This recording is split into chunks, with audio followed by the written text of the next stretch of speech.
Magandang gabi po. Magandang gabi sa inyong lahat. Today is May 27, 2026. May 27, 2026 is araw po ng Miyerkules ngayon. Time check tayo, 9:39 na po ng gabi dito sa Pilipinas.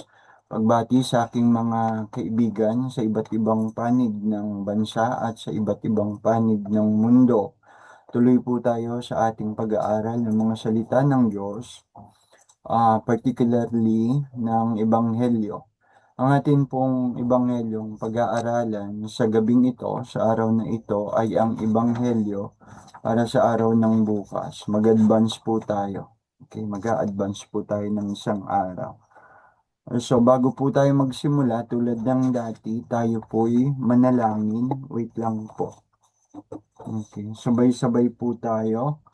In the name of the Father, and of the Son, and of the Holy Spirit. Amen. Lord, as we gather in your name, we want to be in your presence. Grant us a spirit of dialogue, illumine our minds with the light of truth, and strengthen our paternal spirit, that we may always seek and do your will.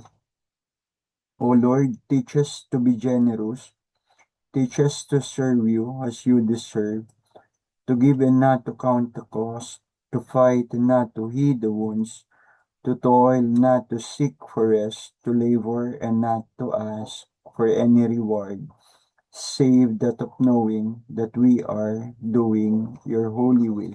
Most Sacred Heart of Jesus, have mercy on us. Immaculate Heart of Mary, pray for us. Saint Peter and Saint Paul, pray for us.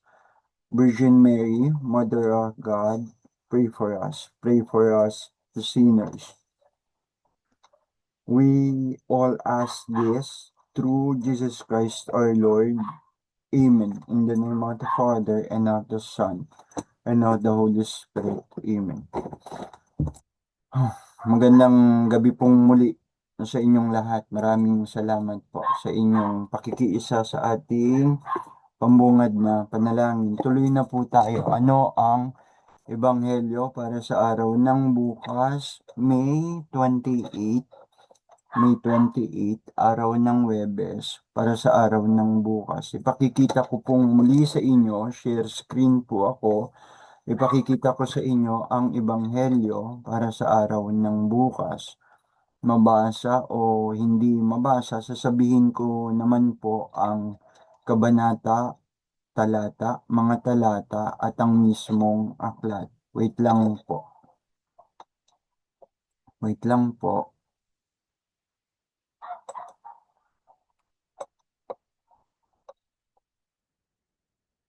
Okay, sana po ay nakikita nyo na. Ito po ang ating Ebanghelyo para sa araw ng bukas. Hango sa aklat ng Ebanghelistang si San Marcos, Kabanata 10, mga talata 46 hanggang 57. 57. Mark chapter 10, verse 46 to 52. A proclamation of the Holy Gospel of our Lord Jesus Christ according to Saint Mark. Pilipino po tayo. Dumating sina Jesus sa Jericho nang papaalis na siya kasama ang kanyang mga alagad at marami pang iba. May nadaanan silang isang bulag na nakaupo sa tabi ng daan at namamalimos. Siya ay si Bartimeo na anak ni Timeo. Nang marinig ng bulag na ang nagdaraan ay si Jesus na taga Nazaret, sumigaw siya ng sumigaw. Jesus, anak ni David, mahabag po kayo sa akin. Pinagsabihan siya ng mga taong naroon upang tumahimik, ngunit lalo pa siyang nagsisigaw, Anak ni David, mahabag po kayo sa akin. Tumigil si Jesus at kanyang sinabi, Dalhin ninyo siya rito. At tinawag nga nila ang bulag na si Bartimeo. Lakasan mo ang iyong loob, tumayo ka. Ipinapatawag ka ni Jesus. sabi nila, inihagis niya ang kanyang balabal, paluksong tumayo at lumapit kay Jesus. Ano ang gusto mong gawin ko para sa iyo? Tanong sa kanya ni Jesus. Sumagot ang bulag, Guro, gusto ko pong makakitang muli. Sinabi ni Jesus, makakaalis ka na. Magaling ka na dahil sa iyong pananampalataya. Noon di nakakita siyang muli at sumunod kay Jesus. Ang mabuting balita ng ating kaligtasan. Pinupuri ka namin, Panginoong Jesucristo. So, iyan po yung ating ebanghelyo. Iyan ay tungkol sa pagpapagaling ni Jesus sa isang namamalimos na nagngangalang Bartimeo. Si Bartimeo ay makikita ayon sa ebanghelyo na siya'y nasa tabi ng daan habang namamalimos. At nang marinig niya na ang nagdaraan ay si Jesus na taga Nazaret, doon sa tabi ng daan kung saan siya namamalimos, sumigaw siya ng sumigaw. Humingi siya ng tulong. Okay? Sumigaw siya ng sumigaw. Jesus, anak ni David, mahabag po kayo sa akin. Sa pagsasabi ng gano'n na mahabag po kayo sa akin, tuwiran na ring sinasabi na, in other words, humingi siya ng tulong, humingi siya ng awa. Stop share na po ako. So, yun yung ating ebanghelyo. Punta po ako sa notes ko. Kapag may panawagan, okay, kapag may panawagan na humihingi ng tulong para sa isang pangangailangan o upang tugunin ng isang pangangailangan, ang tama at mabuting tugon ay ang asikasuhin ito. Madaling salita, yung humingi ng tulong, tulungan. Lalo na kung siya na humihingi sa atin ng tulong, sila na humingi sa atin ng tulong, tayo naman ay may kakayahan. Tayo naman ay may kakayahan o kapangyarihan para tulungan sila. Minsan ko nang naibahagi ang isang kwento tungkol sa isang daga, tungkol sa isang bubwit na sa kwento sa simula ay nag-alala yung daga. Nataranta yung daga sa pagkatuklas ng isang panghuli ng daga sa loob ng bahay ng mag-asawang naroon siya at pinupuntahan niya. Okay? So, alam niyo naman ng daga kung saan-saan naghahanap ng pagkain at karaniwan sa kanilang instinct, maraming pagkain sa loob ng bahay. So, ganyan. Okay, anong tawag dito? Para nating iniisip, paano mag-isip ang daga. So, yun. So, yung daga, itong daga na ito, itong bubwit na ito, tinataranta siya, nag-alala siya, natakot siya, natuklasan niya ang isang panghuli ng daga sa loob ng isang pamamahay kung saan siya nandun.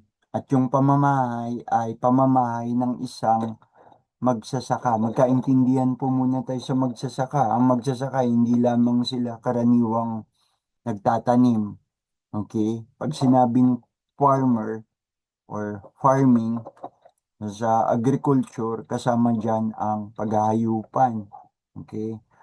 So, meaning to say, yung magsasaka, meron din siyang mga alagang hayop. Okay? Sa ibang sali ng kwento, ang pamagat ay hindi ang daga at ang panghuli ng daga. Sa ibang sali ng kwento, that's not my problem. Hindi ko problema yan. Yun, sa ibang salin ang pamagat nung kwento, hinanap ko siyang muli sa internet, yung buong kwento at natagpuan ko naman. Nakita ko naman po. Okay, so nakita ko naman po. Pagkatapos, pupuntahan ko yung notes kung saan ko siya nakita. Wait lang po. Kung saan ko siya nakita. Pagkatapos, nakita ko siya na nakita ko siya na nasa wikang Ingles. Nakalagay sa wikang Ingles. So, hindi matukoy kung sino yung gumawa ng kwento. Kahit yung nakita kong naglagay sa site ay nasabi yung buong kwento. Sinabi din niya sa dulo na hindi niya alam. Hindi niya alam kung sino ang lumikha ng kwento. Ang kwento ay isang kwentong may dalang moral na aral at maaring iugnay na rin sa spiritual na aral at siya'y hindi kilala. Ngunit ang kanyang kwento ay greatly appreciated, pinasasalamatan. Kasama na ako, nagandahan doon sa kwento. Okay, so ang kwentong ito ay again, ang kwento tungkol sa isang daga, bubwit, na nakakita ng isang panghuli ng daga sa loob ng bahay. Actually, paano niya yun nakita? May dumating na package, parang Lazada, parang Shopee. May dumating na package, nakasilip siya sa butas ng dingding ng bahay, sa crack ng dingding. Sabi niya, ano kayang pagkain ng laman ng package na dumating? At nung binuksan, yun, doon nagsimula ang takot at pag-aalala niya dahil ang laman ay panguli ng daga. So, ang kwentong ito, nasa English po tayo ha. English ito, bibilisan kong maisalin sa wikang Pilipino habang dinadaanan ng mata ko. Okay? Merong isang magaling dyan na radio commentator. Patay na siya. Pero during the 80s, Lodi siya ng tatay ko. Siya si Paeng Yabut. Si si Sir Paeng Yabut. Nagagawa niyang isalin ng mabilis sa Pilipino yung mga binabasa niyang nasa Ingles. Katulad ng mga balitang nasa Ingles, mabilis niyang isinasalin. Mabilis niyang naisasalin sa wikang Pilipino. Sasabihin niya, habang dinadaanan ng mata ko ang balita na nasa salitang Ingles, ito po'y mabilis kong inililipat sa wikang Pilipino. Sa mga bata, sa bagong henerasyon, di nyo nakilala si Sir Paeng Yabut. Lodi na lodi ng tatay ko yon. Okay? So, habang ito, ganun din, mag-aala Paeng Yabut tayo. Ang kwentong ito tungkol sa isang daga o bubwit na nakakita ng panghuli ng daga sa isang pamamahay ay isang uri ng kwento na nagtataglay na mga moral na aral na nagpapakita ng kahalagahan ng mabuting pakikitungo, komunikasyon, pagtutulungan sa lahat ng mga nabubuhay. Okay? So, ang kwentong ito ng daga o bubwit ay nagpapakita ng mabilisan na kahit siya'y maliit, bubwit nga dahil kahit siya'y maliit, okay, at kulang siya ng kakayahan dahil siya'y maliit, hindi pa rin siya nag-atubili na sabihan yung ibang mga hayop, okay, dun sa farmland, nung magsasaka, okay, nasabihan yung mga hayop na kasama niya dun sa farm tungkol dun sa mousetrap. Ganun pa man yung manok, yung baboy at yung baka, okay, hindi nito pinansin, hindi nila pinansin nung manok, nung baboy at nung baka, hindi nila pinansin yung concern ng daga Okay, yung concern ng daga, yung takot ng daga, yung alalahanin ng daga tungkol dun sa mousetrap sa paniniwala na wala naman itong magagawang mabuting masama sa kanila. Okay, wala naman itong masamang epekto sa kanila. Okay. So, ang nangyari, naiwan yung daga na harapin yung sitwasyon. Okay, naharapin yung sitwasyon, naharapin yung kanyang pagkatakot, yung kanyang alalahanin tungkol dun sa panghuli ng daga nang nag-iisa lang siya. At sa huli, ang nangyari, nagkaroon ito ng masamang bunga. Okay, ng masamang bunga, hindi lang para dun sa mag-asawa, lalo na higit doon sa asawang babae nung magsasaka, kundi nagkaroon din ito ng masamang epekto sa mga hayop dun sa farm, dun sa manok, dun sa baboy at dun sa baka. Ang kwento ay nagpapaalala, okay, na kapag may kinakaharap na suliranin ng sino man, dapat tayong magtulungan na mahanapan ito ng solusyon. Yung maiksing summary po, yung aking sinabi. Nasa English siya, inilipat ko ng mabilis sa Pilipino. Ngayon, pupuntahan ko yung buong kwento. Okay, pupuntahan ko po yung buong kwento. Okay. Okay. Nasa English din po siya. Again, ang pamagat, ang bubwit, ang daga, at ang mousetrap. Ang bubwit o daga at ang mousetrap or sa ibang sali ng pamagat, di ko problema yan. That's not my problem. Okay, that's not my problem. Isang daga, ito na tayo, magsimula na tayo. Isang daga ang habang nakasilip sa butas ng isang dingding sa pamamahay ng isang magsasaka at kanyang asawa. Sila'y nagbubukas ng isang package. Okay, parang Shopee, Lazada. Nagbubukas ng isang nakabalot na bagay. Okay, na package. So, isip ng daga, ano kayang laman nun? Pagkain kaya? Okay. Sa Ingles, a mouse looked through a crack in the wall to see the farmer and his wife opening a package and thought, what food might it contain? Tama po ba? Yung pagsasalin ko sa Pilipino. Okay. Pabayaan nyo na kung may konting, maring may konting deviation, may konting bawas o dagdag. Pabayaan nyo na ako. Pero mag-iingat ako na hindi mabago yung buong konteksto ng kwento. So again, isang daga ang habang nakasilip sa butas ng isang dingding sa pamamahay ng isang ng magsasaka at ng kanyang asawa. Nakita niya ng mag-asawa ay nagbubukas ng isang nakabalot na bagay. Nisip niya, ano kayang laman noon? Okay, pagkain kaya? Ano kayang pagkain? So siya'y, what? Okay. Siya'y biglang nag-alala. Siya'y biglang natakot. Nang makita niya, pagkabukas sa mag-asawa, panguli ng daga. It was a mousetrap. So, ang ginawa ng daga, nagpunta siya ng mabilis dun sa farmyard. Okay, sa labas ng bahay, dun sa farm, nandun yung ibang hayop. At pagkatapos, pinagsabihan niya yung mga hayop na nandun. Okay, pinagsabihan niya na sa Mari, tonong nag-aalala. Okay, may panghuli ng daga sa bahay, may panghuli ng daga sa bahay. Parang gano'n. There's a mouse trap. There is a mouse trap in the house. There is a mouse trap in the house. Sabi niyang gano'n.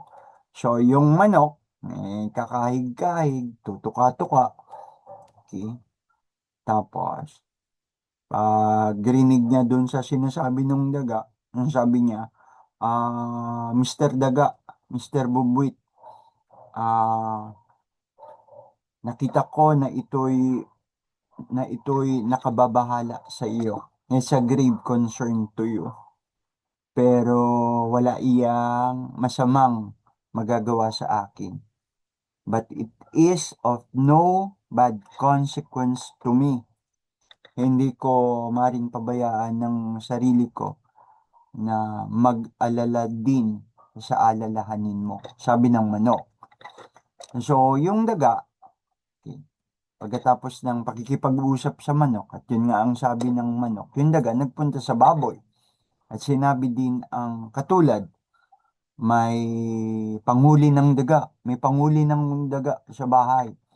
Ang sabi nung baboy, ikinalulungkot ko, Mr. Daga, Mr. Bubwit, may simpatya ako sa iyo, pero wala akong magagawa tungkol diyan.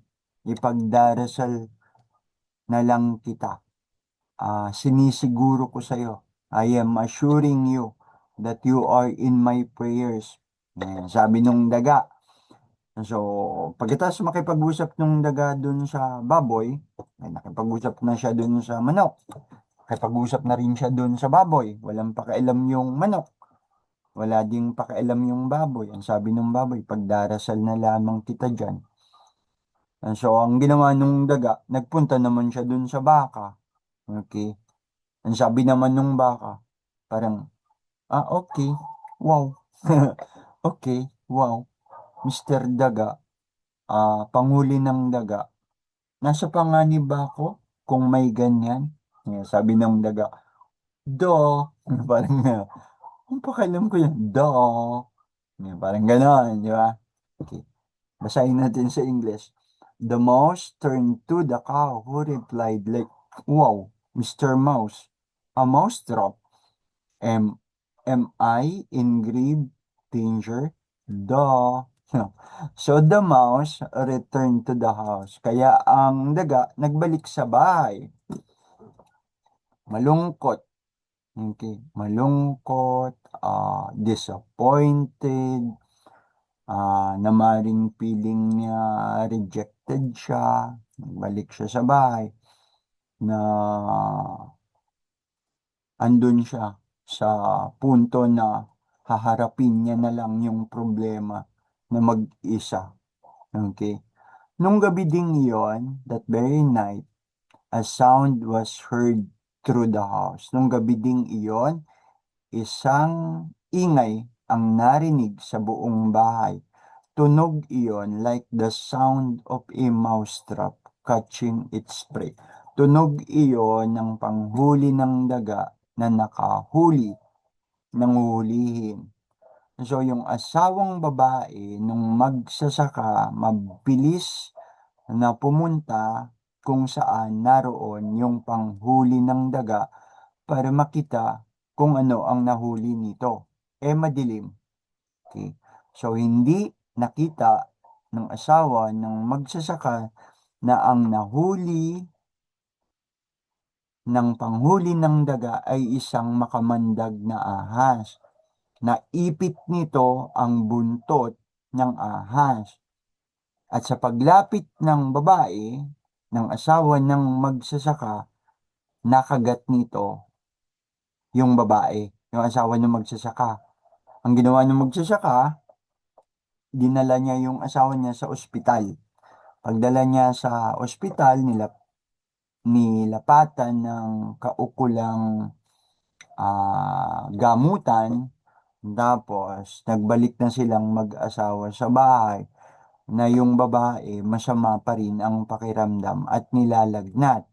Ngayon, alam na ng lahat na maganda sa isang nilalagnat ang may mainit na sabaw. Okay, mainit na sabaw. Englishin. Punta natin yung English. The wife of the farmer returned home with a fever. Now everyone knows you treat a fever with fresh chicken soup. Tama ba yung pagkasalin ko? Tama naman, di ba? Nagbalik yung mag-asawa sa bahay. Masama pa rin yung pakiramdam ng babae. Nilalagnat. Ngayon, alam nating lahat na maganda sa isang nilalagnat, masama ang pakiramdam, ay magkaroon ng mainit na sabaw na hihigupin. Chicken soup. Okay. Mainit na sabaw. Sopas. Sopas na gawa sa may ingredient na manok. Kaya naman, ang ginawa nung magsasaka, nung lalaki, kinuha ang kanyang patalim, nagpunta sa farmland, at kinuha ang pinaka pangunahing sangkap ng chicken soup, yung manok. Kinatay yung manok. So nagpatuloy yung sakit ng babae, masamang pakiramdam. Okay. Kaya naman, nang mabalitaan ito ng mga kaibigan at mga kapitbahay, dumating ang mga ito na sa bahay, tuloy-tuloy, paulit-ulit, sa iba't ibang oras ng araw, sa umaga, sa hapon, sa gabi. At para pakainin ang mga bumibisita sa kanyang asawa, ang ginawa na magsasaka, kinatay nito ang baboy. Okay. At pagkatapos, hindi pa rin bumuti ang pakiramdam ng babae, ng asawa ng magsasaka. And eventually, namatay yung babae. At maraming tao ang dumating sa burol at libing. Kaya naman, upang mapakain lahat ng pumunta sa burol at libing, kinatay nito ang baka. Kinatay nito ang baka para mapakain ng lahat. So nakatay yung manok, nakatay yung baboy, nakatay yung baka, at walang magawa yung mumunting bubuit. Sinasabi kung nagustuhan nyo ang kwento, okay? Kung nagustuhan nyo ang kwento, ako din, nagustuhan ko rin yung kwento. Hindi kilala ang sumulat, pero atin siyang pasalamatan. So, anong sinasabing moral na aral ng kwento? Kasama rin, pwede rin spiritual na aral. Moral and spiritual lesson. Mensahe, that's not my problem story. Ito po ay hindi original. Babasahin ko rin or ililipat ko rin sa wikang Pilipino ay yung insights nung nag-share nung kwento. Okay? So, ang kwentong ito ay nagpapakita sa atin ng pagkakadugtong-dugtong. The story weaves a tapestry of interconnectedness, illustrating the profound ripple effect of every action. So, ano yung ripple effect? Okay, ripple effect. Sa philosophy, sa psychology, okay, ang ripple effect is yung anuman ang gawin natin, ito'y magkakaroon ng epekto sa iba. The image of a ripple effect is pag dumampot ka ng bato at inihagis mo sa isang body of water.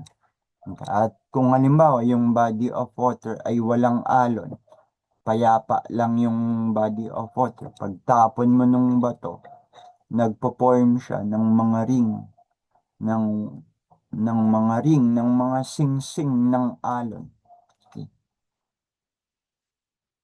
So, ibig sabihin nito, ng imaheng ito, ay pagpapakita ng sanhi at bunga ng ating mga ginagawa. The cause and effect. Okay? The cause and effect.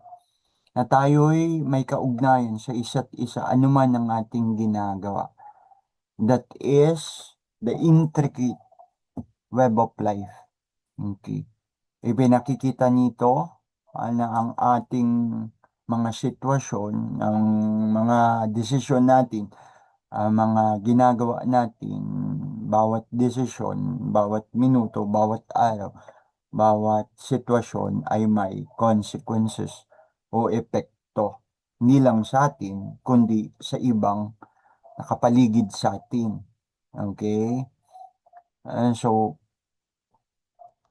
binibigyan tayo ng pag-iisip na kahit tayo'y mayroong mga individual na individual na mga pangarap sa buhay, mga individual na layunin, kahit tayo may mga individual endeavor, personal endeavor. Tayo'y sama-sama pa rin sa isang uri ng paglalakbay. Okay? Uri ng paglalakbay sa buhay. Okay? Bawat isang character doon sa kwento ay sumasagisag sa iba't ibang maring tugon ng iba't ibang tao sa parehong sitwasyon, lalo na sa mga sitwasyon ng pangangailangan. Okay. Ang initial warning, yung pagsasabi ng daga na may problema, okay, dun sa ibang hayop, echoing through the farmyard, okay, ay mari ding nagsasabi or nagpapahiwatig din sa atin na yun nga, katulad nung nasabi ko, ay may iba't iba tayong uri ng pagtugon. Ang pagtugon ng manok ay kawalang pakialam, okay, or the insensitivity doon sa problema ng daga. Okay. Anong pakialam ko dyan? That's not my problem. Okay. Pagdating naman dun sa tugon ng baboy, tumugon yung baboy pero kulang. Ang tugon ng baboy, ipagdarasal kita para sa problema mong yan. Marami sa atin ganyan. Kahit meron tayong kakayahang tulungan ng isang taong nangangailangan ng tulong, kapos kung paano natin siya tulungan. Sinasabi lang natin, ipagdarasal kita. Parang may pera ka sa wallet mo, 1,000. Barya naman yung pera mo, tagi 100. At pagkatapos, habang naglalakad ka sa isang kalye, may batang lumapit sa'yo, payat na payat. Tang sabi niya, Kuya, gutom na ako. Hindi pa ako kumakain. Masakit na tiyan ko. Ikaw naman, ano yung sasagot mo? Okay, ipagdarasal kita, boy. Pagdarasal kita, nak. Hindi ka man lang, ano bang, barya lang, yung 100 na ibawas mo dun sa 1,000 mong pera. At para ka makasiguro, pwede naman, o sige, baka mamaya niloloko lang ako nito. Nangihingi lang to ng pera. Para makasiguro, pagkain niya nga dadalhin. Halika, sumama ka sa akin. Bibili tayo ng makakain mo. Ganon, di ba? Ganon. So, yung tugon ng manok is insensitivity, indifference, kawalang pakialam. Ang tugon naman ng baboy, kulang, kulang, ipagdarasal na lang kita. Kahit maring meron pa siyang ibang magawa. Katulad ng, ganon, may panghuli ng daga sa loob ng bahay. Huwag ka na dun maglagi. Lalo na kung maliwanag na hindi mo nakikita yung panghuli ng daga. Nagbigay siya ng konting advice, di ba? Hindi yung, sige, pagdarasal na lang kita tungkol dyan. Ang tugon naman nung baka, hindi na nga tumulong, nanlait pa. Di ba?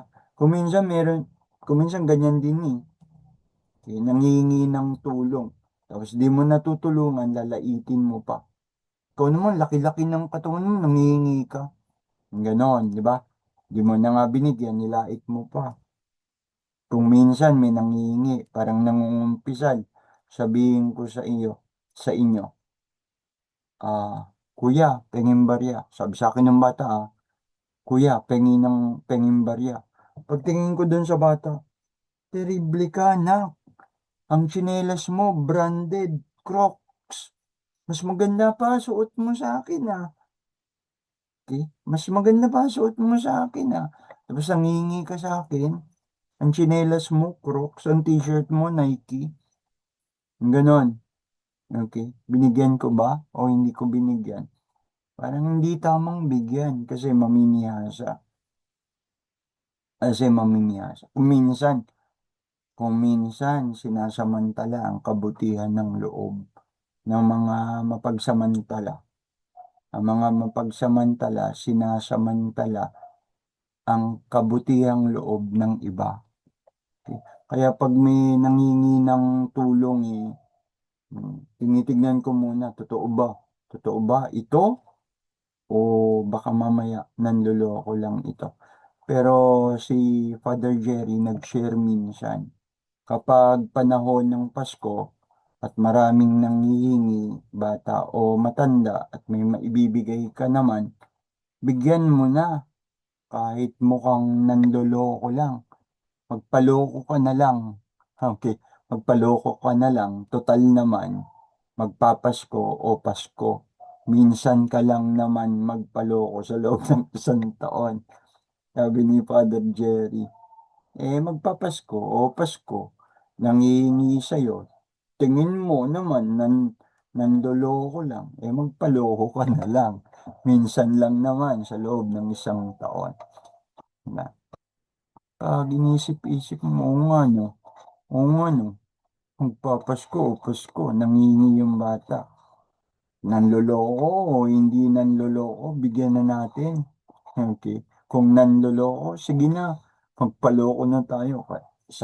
Minsan lang naman sa isang taon. Okay. So, ang mga tugon sa isang partikular na sitwasyon ay maaaring mag-iba-iba. Okay. Maaaring mag-iba-iba. Pero ang bawat tugon sa bawat sitwasyon ay meron siyang epekto. Hindi lang sa atin na tutugon o hindi tutugon, kundi may epekto rin sa taong nanghingi ng tulong, halimbawa. At may epekto rin sa iba. Paano kung yung nanghingi ng tulong, pangangailangan talaga, katulad ng pangangailangan ng pamilya. So, ibig sabihin, hindi lang yan may epekto sa kanya, may epekto din yan sa kanyang pamilya. Okay? So, kung iuugnay natin yan sa Ebanghelyo, kung iuugnay natin sa Ebanghelyo, tumugon ng tama si Jesus sa pangangailangan ni Bartimeo nung namamalimos na bulag.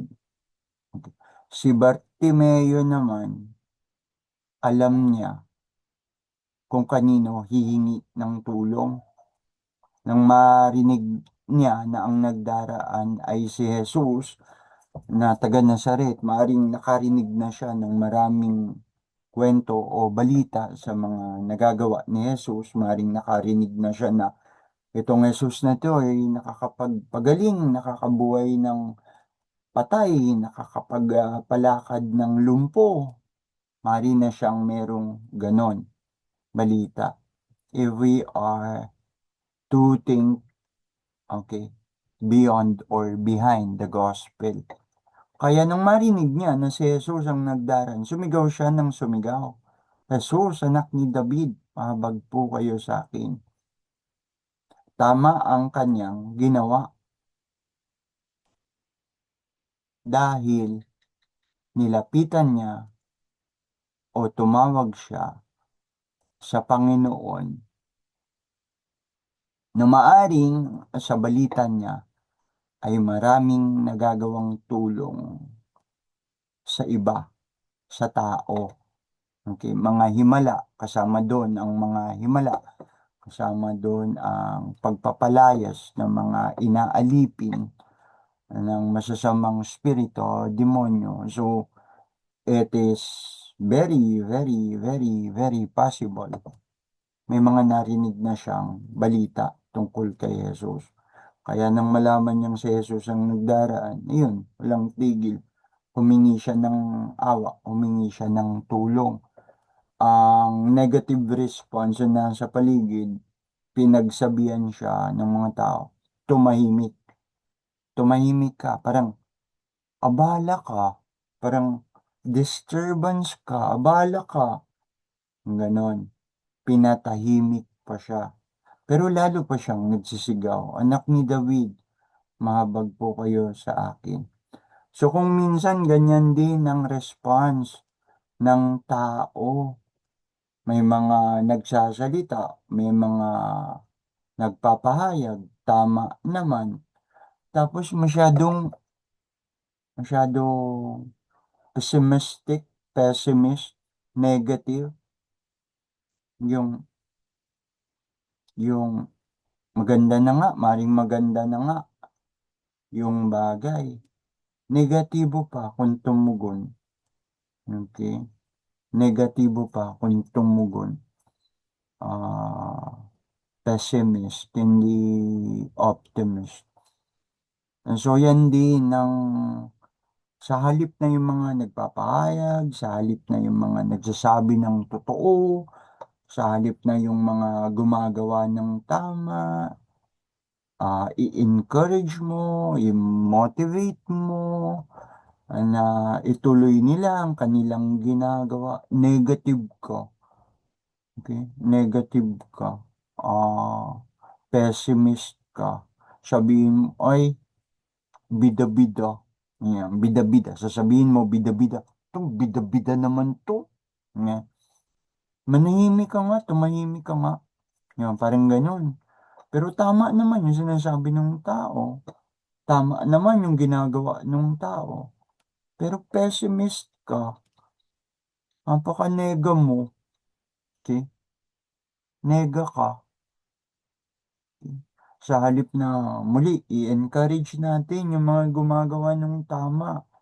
I-encourage natin, i-motivate natin na ituloy ng mga taong gumagawa ng tama, na ituloy nila yung kanilang ginagawa, na parang cover kita. Okay? Ah, cover kita. I am with you. I am with you in your in your action, in your decision, in your proclamation. Okay? Sa halip na i-inspire mo pa na ituloy yung ginagawa. Ang pagsasabihin mo pa, bida-bida, tumahimik ka nga, bida-bida. Hmm. Or pwede nyo sasabihin mo, tama naman yung sinasabi ha. Ang sabihin mo pa, oh, look who's talking. Ganun ka. Look who's talking. Pero tama naman yung sinasabi ng tao. Ang sabihin mo, look who's talking. Di ba? Pero pag tama ang sinasabi, huwag kang negative, huwag kang pessimist. Yan din ang aral. Pinagsabihan si Bartimeo ng mga taong naroon nang siya'y magsisigaw, Jesus, anak ni David, mahabag po kayo sa akin. Anong mali dun? Ang sabi ng mga tao naroon, tumahimik. Okay. Pinatatahimik siya, tumahimik ka. Ngunit ang ginawa niya, lalong nagsisigaw. So ano din ang pwede makuha natin dyan? Kapag tama ang ginagawa natin, kapag tama ang sinasabi natin, huwag tayong padadala sa mga taong nega. I-insist natin kung anong tama. Ipaglaban natin kung anong tama.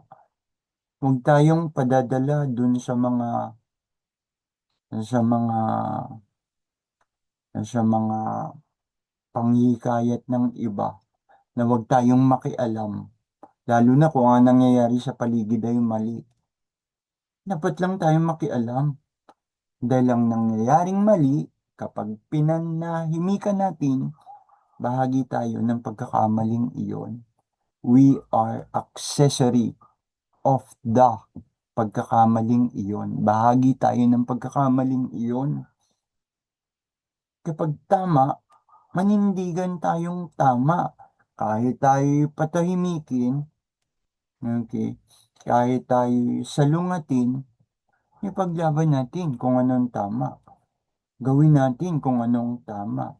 Sa kabila na maraming maring magsabi. Kasama yun, sinabi naman yun. People will persecute you. Jesus said that.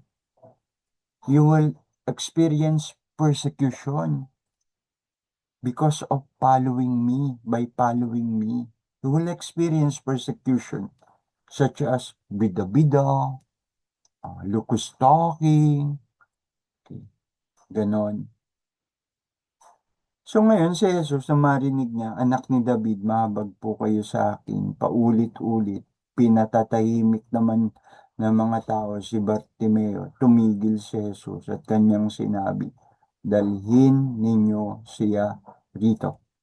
Ibig sabihin hindi naman, kailangan sa Diyos, may mga bagay na kailangang maging makulit tayo. If we need to beg for it, then beg for it. Katulad ng awa ng Diyos. Lahat naman tayo makasalanan. So, each and every one of us,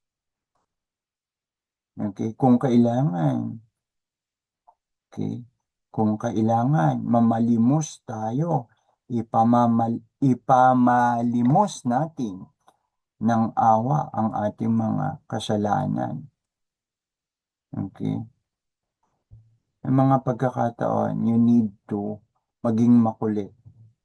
May mga pagkakataon, maging makapal ang mukha natin sa Diyos. Okay? Hindi rin tayo padadala dun sa mga sinasabi o maring ibulong ng masama sa wala na, huwag ka nang lumapit sa Diyos, masama ka talaga, wala ka ng pag-asa, hindi ka patatawarin ng Diyos. Huwag ka magpapadala doon. Kapalan mo mukha mo. Lord, makasalanan ako, Lord. Tanggap ko na makasalanan ako. Makasalanan naman talaga ako, Lord. Maawa ka po, Lord. Patawarin mo po ako. Paulit-ulit, paulit-ulit. Maging makulit. If you need to beg for it, then beg for it. Okay. Marami pang aral ang pwedeng makuha sa Ebanghelyong ito. Ngunit iyon nga iyon. One of which is, kung tama, tama, ipaglaban ng tama. Huwag nating pigilan ng mga taong gumagawa at nagsasalita ng ayon sa tama. Huwag nating sabihin, manahimik ka, bida-bida, locust talking. Mali yun. That is negative.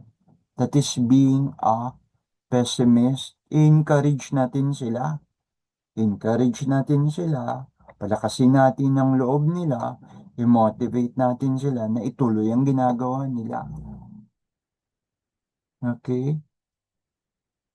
Negative. Don't be too nega. Huwag tayong maging negative. Tignan natin ang mga buti ng tao o sa tao at yun ang talagang i-encourage natin. Marami pa. Marami pa. Marami pa. At sa huling talata, okay, talata 52 of the same gospel, Mark chapter 10, verse 46 to 52, huling verse o talata, sinabi ni Jesus, makaaalis ka na, magaling ka na dahil sa iyong pananampalataya. Doon, pananampalataya. Malaking tulong ang magkaroon ng pananampalataya sa Diyos. Sa taong nananampalataya sa Diyos, walang imposible sapagkat sa Diyos walang imposible. Sa Diyos walang imposible. At sa taong naniniwala sa Diyos, na Diyos ng mga imposible at walang imposible, lahat magagawa niya. Kaya importante, sinasabi nung huling talata, sinabi ni Jesus, makaaalis ka na, magaling ka na dahil sa iyong pananampalataya. So, ibig sabihin, kahalagahan ng pananampalataya. Magkaroon ka lang ng isang pananampalataya kahit kasing liit ng isang butil ng mustasa, mapapalipat mo ang bundok sa kanyang kinalalagyan na mapunta sa ibang lugar. Ibig sabihin, walang imposible sa pananampalataya. Nothing is impossible with God. At nang gumaling siya, si Bartimeo, huling pangungusap, noon di nakakita siyang muli si Bartimeo at sumunod kay Jesus. Hindi pagkatapos na may magawa sa iyo ang Diyos, matulungan ka ng Diyos, tapos na yon. Natulungan ka na ng Diyos, natugunan na ng Diyos kung ano hinihingi mo, tapos na yun doon. Hindi, hindi. Bilang pasalamat, pagkilala sa nagawa ng Diyos sa iyo, sumunod ka sa Diyos. Ibig sabihin, mamuhay ka ayon sa niloloob ng Diyos. Mamuhay tayo ayon sa niloloob ng Diyos. Marami na pong nasabi, tayo ay magtapos sa isang panalangin. Father, our goodness, in the name of the Father, and of the Son, and of the Holy Spirit. Father of goodness, we thank you for this encounter in which we have shared our dreams, our doubts, our fears, our aspirations, our difficulties. Make us always respond efficaciously to our vision and our mission in the world, to follow you and to be your disciple. Panginoong Diyos, gawin mo po kaming mga tagasunod mo na nagtutulungan, na nagmamalasakitan sa bawat isa.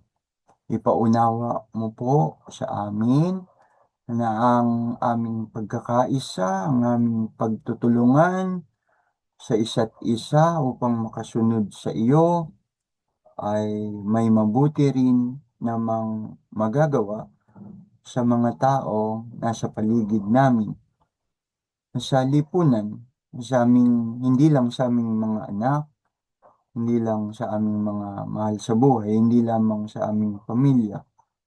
Panginoon,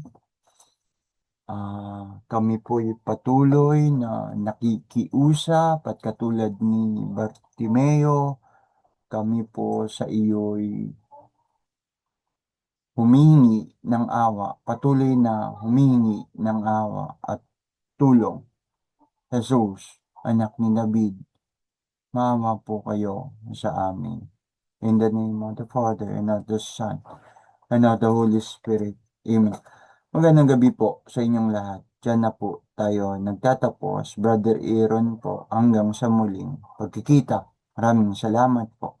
Magpalain tayo ng Diyos na lumikha ng lahat ng bagay. Nakikita at di nakikita. Amen. Amen. Alleluia. Amen.